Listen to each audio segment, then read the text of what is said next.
Hey guys, welcome back to NRL22.official, the YouTube channel for the National Rimfire League.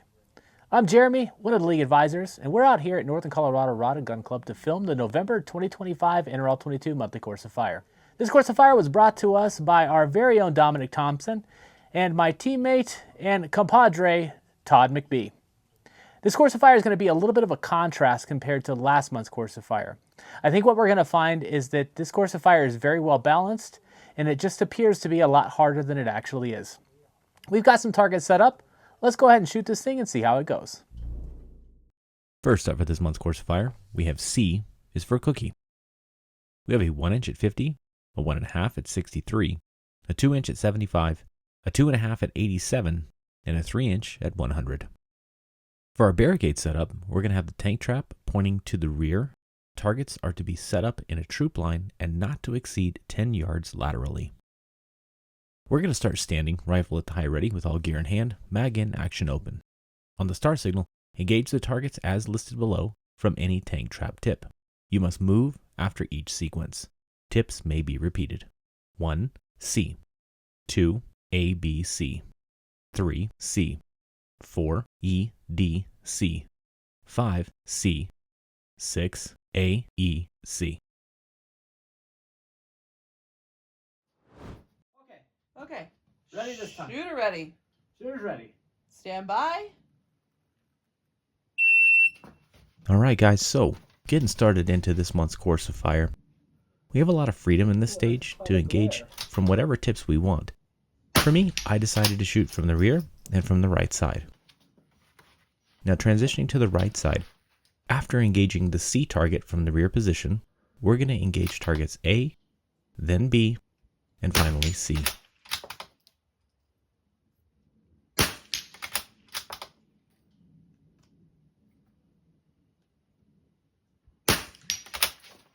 I'm going to transition back here to the rear tip to engage that C target one more time. Now this was a simple way to keep the target sequence straight in my mind. From the rear tip, I'm only going to be engaging the C target. After I break that shot, I need to move to a different tip. So, like I said in the beginning, I chose to use the right tip and shoot all of the 3 round volleys from that right tip. For this one, we're going to engage E, then D, then C.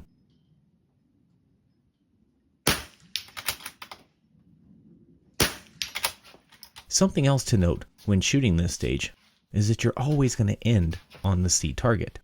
So you really only need to remember what the first 2 targets are when you're changing position. We fired that C shot from the rear, breaking position, building into a new position on the right side again. This time we're going to engage targets A, E, and just like I mentioned earlier, we're going to wrap this thing up on target C.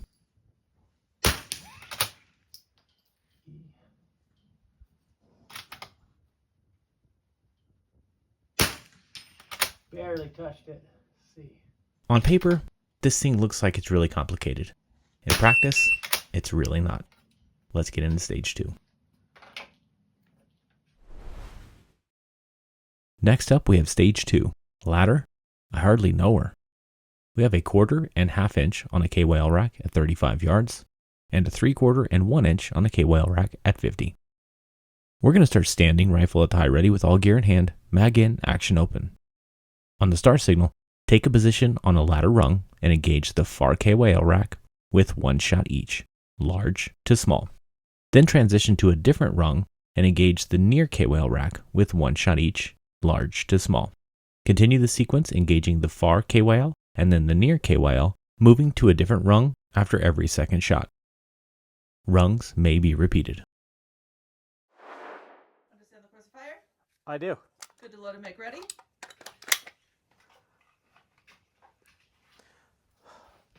Okay. Shooter ready. Getting started in stage 2, I chose to keep kind of a common theme going.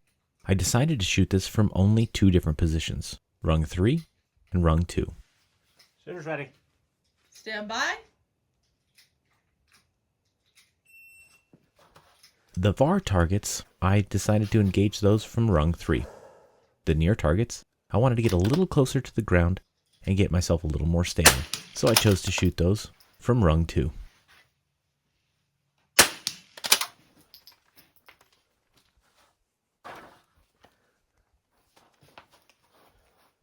I am adjusting parallax to make sure that I can see those targets clearly before I start my trigger squeeze. From this second position, we're going to engage the half and then the quarter.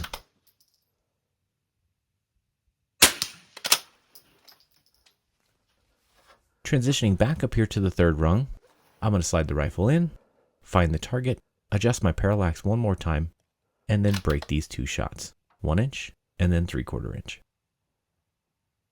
If you're paying close attention, you'll notice that I'm lingering on those targets, trying to minimize that wobble zone as much as I can in that position.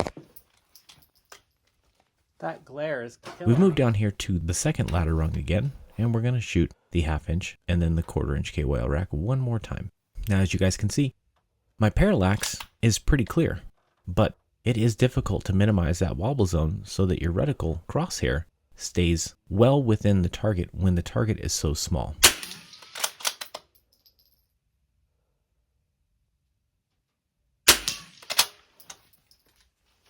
I'm having such a hard time seeing. Working into the final position here, parallax has been adjusted, target is really clear, and we're going to break these last two shots on the 1 and 3/4 inch target. I'm not quite done with this stage yet. Let's go ahead and shoot this with a tripod and see if things are different. Drop 2. The sun's really, like, the angle of the sun's like right in my eyeball. Shooter ready? Shooter's ready. Stand by. My initial impression for this stage was that the tripod was actually going to slow me down significantly, and I aimed to prove that by shooting this a second time utilizing the tripod. But what you'll notice is that even though I'm building into the same positions as I did when I was just shooting from my knees, my wobble zone is significantly smaller, and I'm not lingering nearly as long as I was when I was shooting this without the rear support.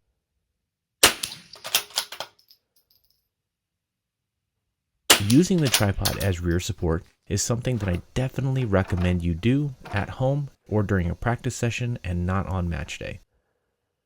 You want to kind of master these fundamentals when you're off the clock, just so you get familiar with how to move your rifle and how to use that tripod as rear support.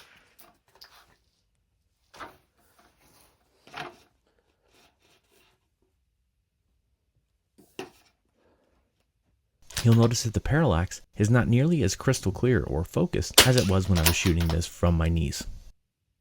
The parallax didn't seem nearly as important when I was shooting it with the tripod rear because I was so much more stable and I felt so much more confident in my trigger pulls.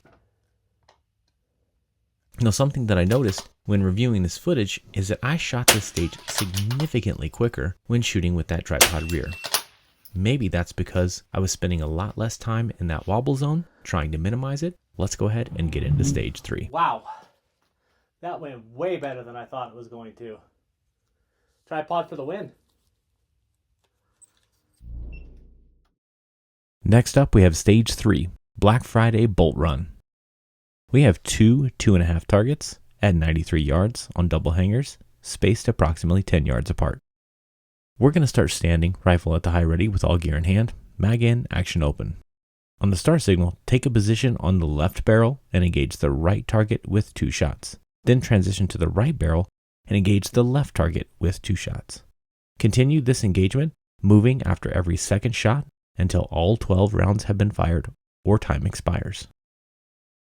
Note, this is a bonus point stage where you earn 0.1 bonus points per second remaining after the required round count of 12 shots has been fired. Okay. Shooter ready? Shooter's ready. All right, getting started into stage Stand 3. by. For this stage, the target engagement is actually pretty simple. When we're shooting from the left barrel, we're going to be engaging the right target. For this stage, I decided to use 2 bags. And the reason is because I don't want to spend the extra time necessary to pick my bag up and move it from one position to the other. So I'm just going to use 2 bags, leave 1 bag at each barrel, and build into those 2 positions. Now we're back at the right barrel. We're going to engage the left target with 2 shots. Now, being as this is the time stage, I did not want to fumble around with too much equipment, which is why I'm building a 2 knee down position. I'm not quite tall enough to make the position and anchor my right elbow to my right knee. I could use a pump pillow to potentially fill that void. However, I just felt like that was going to add additional time when the whole goal of the time stage is to get some bonus points.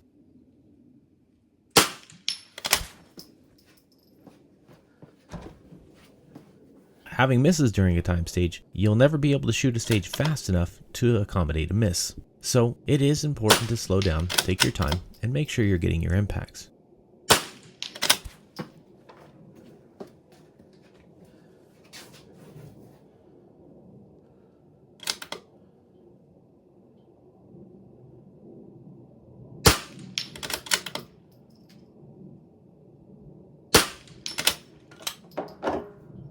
Now, as you can see, there is definitely a little pep in my step as I break position. Now we're on the right barrel, engaging the left target with 2 shots, wrapping up this stage.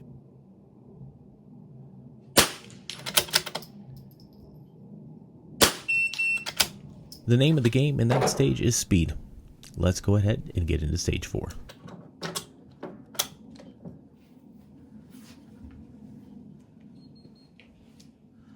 .108.29. Okay. Next up, we have stage 4, Gravy Train of Pain. We have a 1.5 at 68 on a double hanger and a 2-inch at 80 yards on a double hanger. We're going to start standing, rifle at die ready with all gear in hand, mag in, action open. On the start signal, engage the far target with 2 shots and then the near target with 2 shots. Positions are A, standing at the pyramid, and B, prone.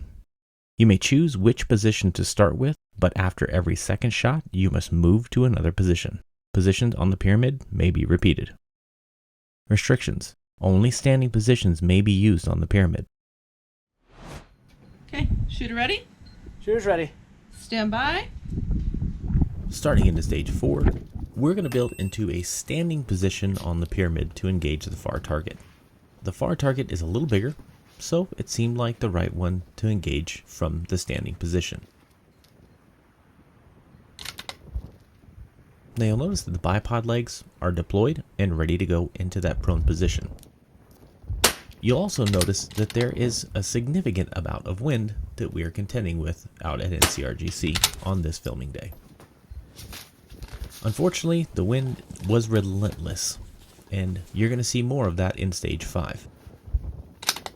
But building into our second position, we're going to drop down here into our prone, engage that near target with 2 shots, and then jump right back up here to the standing position.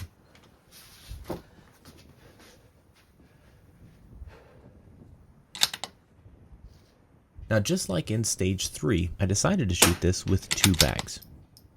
I'm going to leave 1 bag on the ground, and I'm going to leave the other bag in position on the 4th rung for my standing shots. This is a very similar engagement to what we've pretty much seen throughout this course of fire. This thing looks like it's significantly harder than it actually is. But in practice, it's actually a very well balanced and thoughtful course of fire.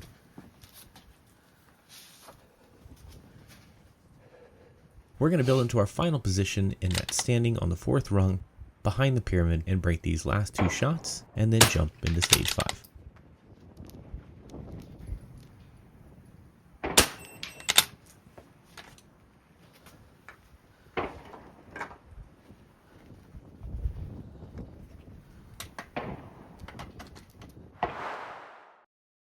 Wrapping up this month's course of fire, we have stage 5, Gobbler on the Gable. We have a 2 and 3-inch on a double hanger at 100 yards.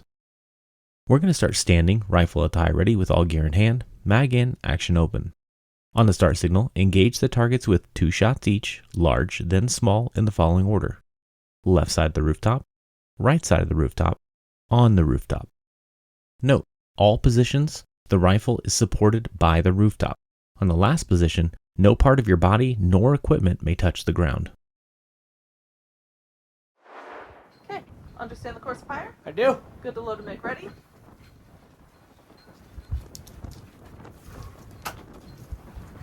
Shooter ready? Why does it keep picking up like right before I start? Shooter ready?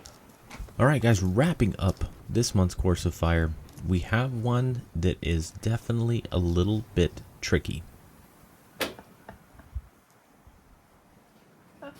Okay. Okay. Stand by.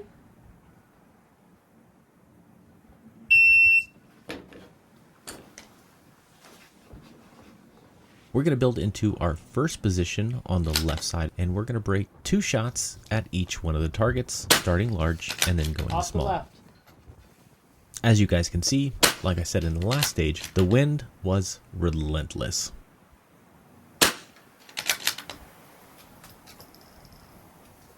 I'm having to make a lot of adjustments on the fly. I'm spotting the holding, splashes from the 0.9 misses to and 1 having to mil. make adaptations to what my wind hold is going to be, because at NCRGC, our wind can be extremely variable in both direction and speed. So where this stage gets a little tricky is actually when we transition to the right side of the rooftop. I am right-handed, and shooting from the right side of the rooftop is next to impossible as a right-handed shooter. So I decided the best way to go about this was to build a support side position. Wind died. Miss off the right. We're going to break those same 4 shots, 2 large, Miss 2 off the right small again. from that support side position. 0.5. And then we're going to jump right up here on top of the rooftop and make sure that we have no gear and no part of our body touching the ground.